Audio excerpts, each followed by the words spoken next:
Welcome students. Applied physics 1 की class में आज हम chapter two force and motion यानी बल एवं गति, इसमें हम रेजोल्यूशन ऑफ वेक्टर किसी सदिश का वियोजन देखेंगे और फिर इस जो रेजोल्यूशन है इसका हम एक एप्लीकेशन देखेंगे इन लॉन रोलर। तो लॉन रोलर में हमारा रेजोल्यूशन ऑफ वेक्टर कैसे काम करता है वो देखा जाएगा। तो आइए हम स्टार्ट करते हैं रेजोल्यूशन ऑफ वेक्टर यानी किसी सदिश का वियोजन। तो the method opposite to addition of vector is called resolution of vector, यानी सदिशों के जोड़ने की विपरीत क्रिया को सदिशों का वियोजन कहते हैं। तो सदिशों का वियोजन एक्चुअल में क्या है? सदिशों के जोड़ने की विपरीत क्रिया है। तो resolve vectors are called components of the vector, यानी सदिशों को हम जोड़ने के विपरीत क्रिया करें तो सदिशों का वियोजन कहलाता है।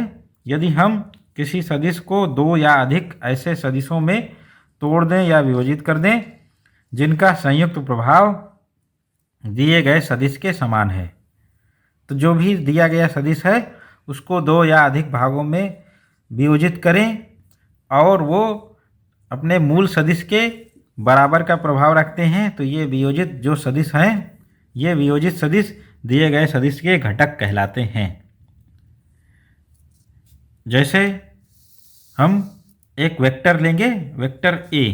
तो वेक्टर ए हमारा यहाँ है और फिर हम दो एक्सिस एक्स और वाई एक्सिस लेंगे।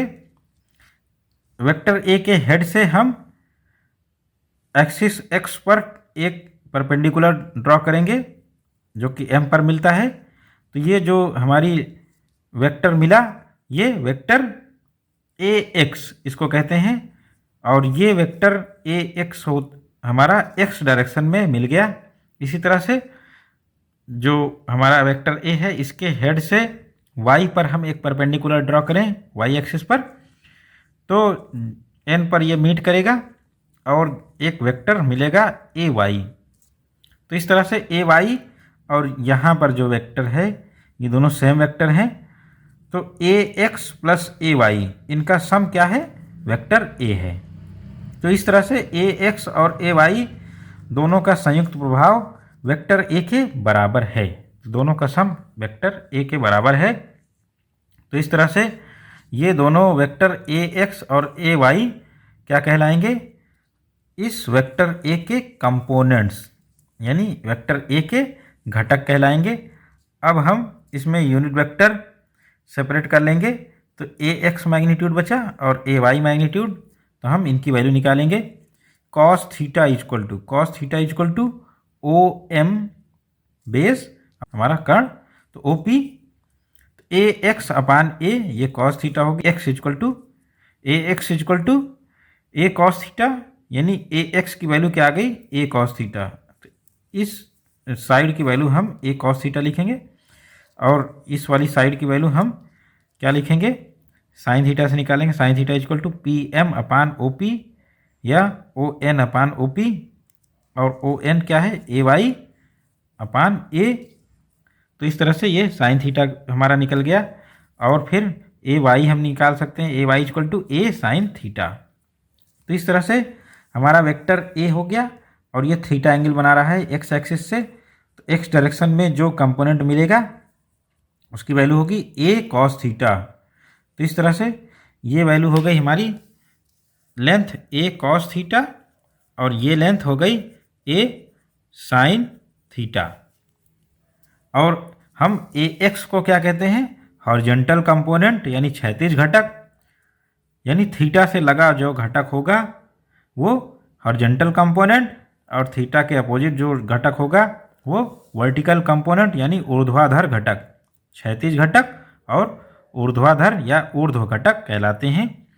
अब हम A X equal to A cos theta और A Y equal to A sine theta, यही हमारा वेक्टर ए का रिजोल्यूशन है। यानी वेक्टर ए को हमने दो वेक्टरों ए एक्स और ए वाई में तोड़ दिया जिनके मान ए कॉस थीटा और ए साइन थीटा है।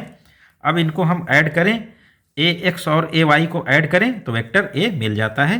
तो ये संयुक्त प्रभाव हमारा वेक्टर ए जैसा ही है दोनों का। तो इस कारण से ये जो हमारे कंपोनेंट्स मिले ये वेक्टर ए के ही कंपोनेंट हैं। अब हम इनको स्क्वायर करके ऐड करें, A X square plus A Y square equal to A square cos square theta plus A square sine square theta. और हम जानते हैं cos square theta plus sine square theta ये 1 होता है, तो इस तरह से ये ए स्क्वायर हो गया।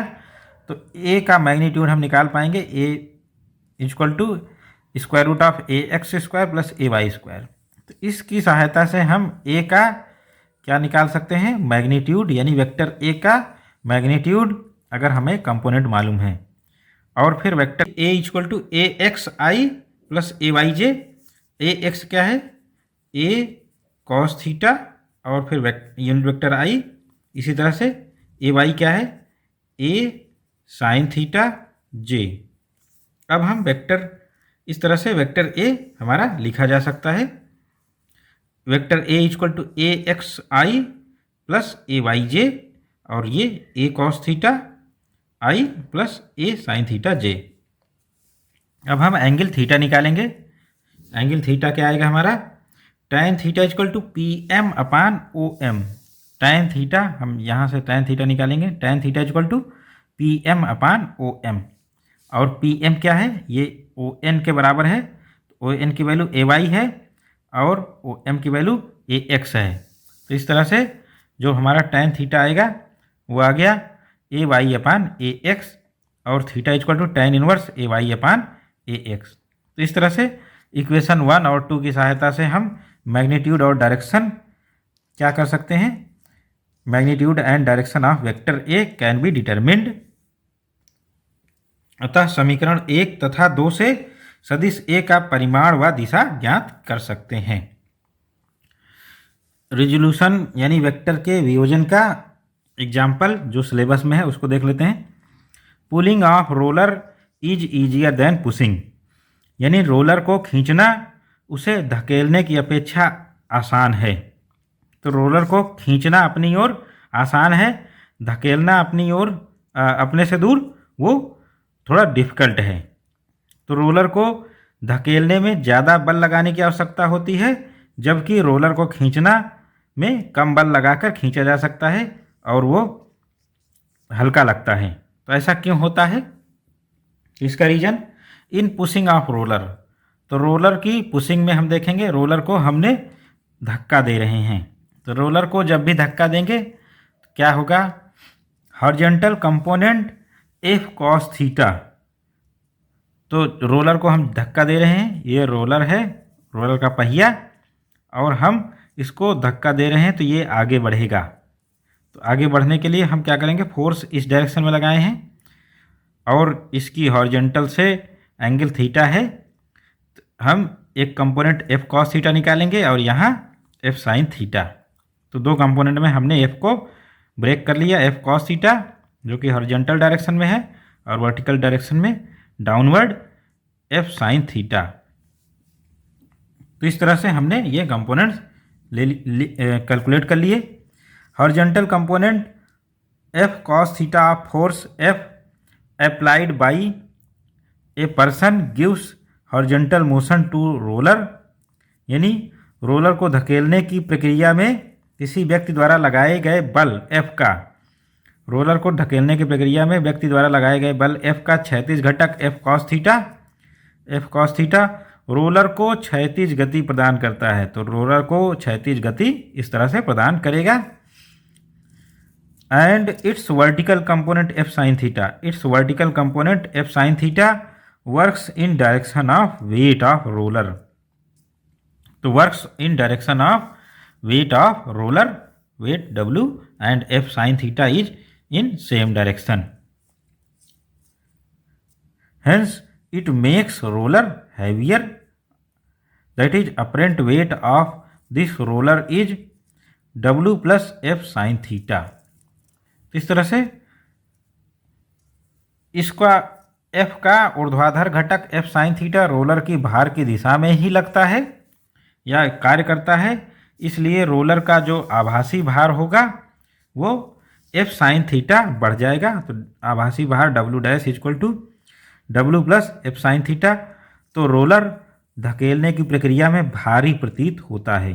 भारी प्रतीत होने का कारण यही है कि एफ साइन थीटा कंपोनेंट ये भार की दिशा में काम करता है। इस कारण से जो इसका आभासी भार है वो बढ़ जाता है तथा रोलर को और अधिक भारी बनाता है क्या? पुशिंग। आभासी भार इस केस में बढ़ जाता है। जबकि हम पुलिंग का केस करें तो पुलिंग के केस में यहाँ पर है, पुलिंग के केस में हम बल F लगाकर इसको खींचेंगे।